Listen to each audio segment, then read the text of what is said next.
کشی مولا مشکل کشا تشریف لائے. اس نے خنجر زہر میں بجھا دیا اور خنجر کو زہر میں بجھا کر یہ انتظار کرنے لگا کہ علی آئیں آئیں. اب یہ مولا سے کوئی رابطے میں نہیں تھا. مولا مشکل کشا آئے اور آنے کے بعد ماہ رمضان شروع ہو گیا. ماہ رمضان مبارک شروع ہو گیا تو مولا مشکل کشا 17ویں روزے کو اپنی بیٹی بی بی زینب اور اپنے دونوں بیٹے مولا حسن مولا حسین کو بلا کر کہتے ہیں کہ اب میرا آخری وقت آ گیا, اب میں دنیا سے جانے والا ہوں. میری قوم نے مجھے بہت ستایا ہے, میں دنیا سے جانے والا ہوں.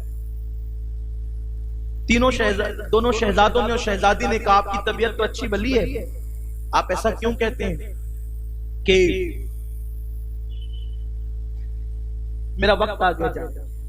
اس وقت بہت باتیں ہوئی, بہت باتیں. اس میں سے ایک بات میں نے کربلا کے عنوان میں بیان کر دی تھی کہ مولا علی سیدہ زینب کے ہاتھ یہ کلائیاں چومتے تھے. یہ ہاتھ نہیں چومتے تھے, کلائیاں چومتے تھے. سیدہ زینب پوچھتی تھی بچپن سے, بابا نبی اپنی بیٹی کی پیشانی اور ہاتھ چومتے تھے, اگر بیٹی کے چومنا ہی ہے تو آپ پیشانی چوم لے یا ہاتھ چوم لے, کلائیاں کیوں چومتے ہیں؟ تو مولا مشکل کشا نے کہا کہ بیٹی رہنے دو, اس کو رہنے دو, مت پوچھو اسے. اور منبر پہ کہتے تھے جو پوچھنا ہے پوچھ لو, میں ہر سوال کا جواب دوں گا. لیکن زینب کا سوال ایسا تھا کہ اس سوال کا جواب مولا مشکل کشا نے پوری زندگی نہیں دی. یہ نہیں کہ معلوم نہیں تھا, معلوم تھا, لیکن مولا مشکل کشا جانتے تھے کہ ابھی نہیں بتانا.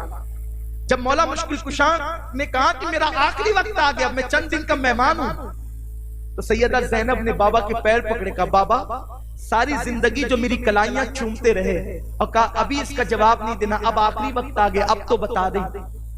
اگر اب آپ نے نہیں بتایا تو ممکن ہے کل کوئی کہے گا کہ علی تو منبر پہ کہتے تھے جو پوچھنا ہے پوچھ لو, بیٹی کا جواب نہ دے سکے.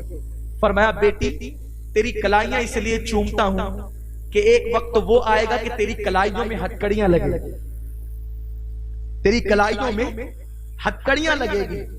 سیدہ زینب کی آنکھیں پھٹی کے پھٹی رہ گئی, کہنے لگی بابا میری کلائیوں میں حسن جیسا جس کا بہادر بھائی ہو, حسین جیسا جس کا بھائی ہو, اس کی کلائیوں میں بیڑی, اس کی کلائیوں میں ہتکڑیاں لگے گی.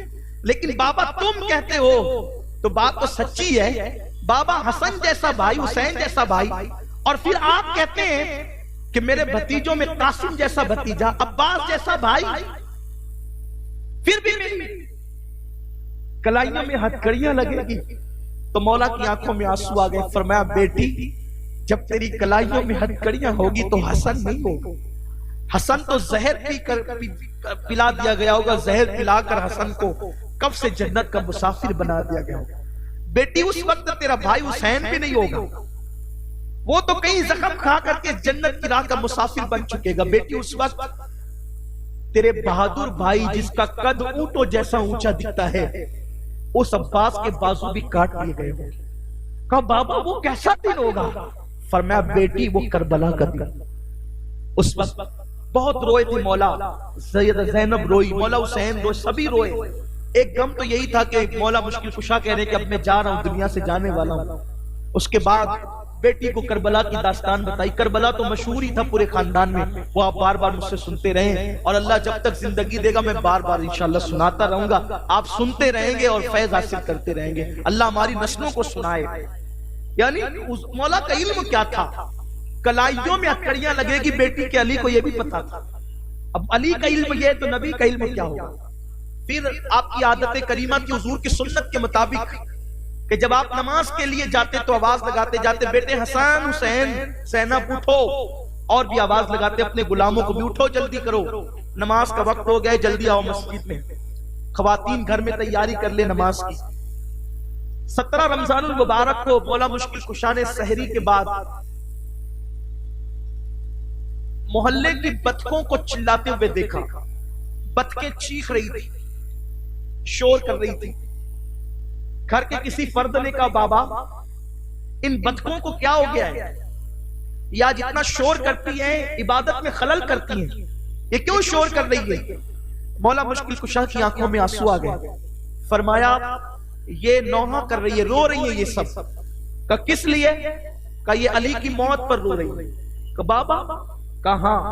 یہ سب چیخ چیخ کر روتی ہے، کہتی ہے ہائے علی، علی دنیا سے جا رہے ہیں. سب حیران تھے. گھر کا اچھا بلا ماحول ہے، سازشیں تو رچی تھی، سب کو پتا بھی تھا. اور مولا یہ کہتے ہیں بدکیں اس طرح کر رہی ہے. یہ سارے حالات ہیں، معاملات ہیں. ایسے میں رمضان کی 17 تاریخ کی فجر پڑھانے کے لیے مولا مشکل کشا مسجد گئے. تو یہ پہلے سے محراب میں چھپا ہوا تھا ابن ملجم، اور اس نے مولا مشکل کشا کو نماز کی حالت میں ایک زوردار وار کیا.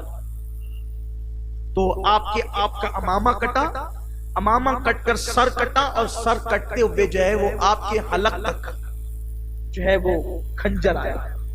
اور جب وہ بھاگنے لگا تو بہرحال وہ پکڑ لیا گیا. تو مولا مشکل کشا نے اس وقت فرمایا کہ مجھے شدت کی پیاس لگ گئی ہے، ایک کام کرو مجھے پانی. تو جیسے مولا مشکل کشا کو پانی پیش کیا گیا تو اس نے ابن ملجم نے کہا کہ علی تجھے تو مارا گیا ہے اور میں نے تو معاذ اللہ مارا ہے. تو مار کھانے والے سے زیادہ محنت مارنے والے کو لگتی ہے، تجھ سے زیادہ پیاس مجھے لگی. مولا مشکل کشا نے کہا مجھے مت دو، پہلے اس کو پانی، پہلے تو پی لے پانی. فرمایا پانی پی. کئی روایتیں ملتی ہے، بعض صوفیہ فرماتے ہیں کہ اس نے پانی ہاتھ میں لے کر بھی نہیں پیا. مولا نے اپنے ہاتھ میں کٹورا لیا تھا اور پانی پینا چاہا تھا، لیکن اس نے اتنی معاذ اللہ اس کو چند دنوں میں نفرت ڈال دی گئی تھی اس کے دل میں مولا مشکل کشا کی، کہ اس نے علی کے ہاتھ کا کٹورا پیاس کی وجہ سے مانگا تو صحیح، اس کو شاید ایسا لگتا تھا کہ نہیں ملے گا کیونکہ قاتل جو ہوں. لیکن مولا نے یہ بات بتائی کہ علی کی سخاوت بھی کیا ہے.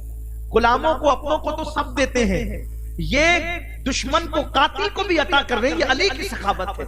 اسی لیے تو جب ہم علی سے اور اولاد علی سے اور خاندان علی سے مانگتے ہیں تو یقین سے مانگتے ہیں کہ ملے گا، کیونکہ جب دشمنوں کی جھولیاں بھرتے تو اپنوں کی کیوں نہیں بھریں گے، اپنوں کو کیوں عطا نہیں کریں گے. آؤ در زہرا پر پھیلائے ان کے دامنوں کی لجپال گھرانہ.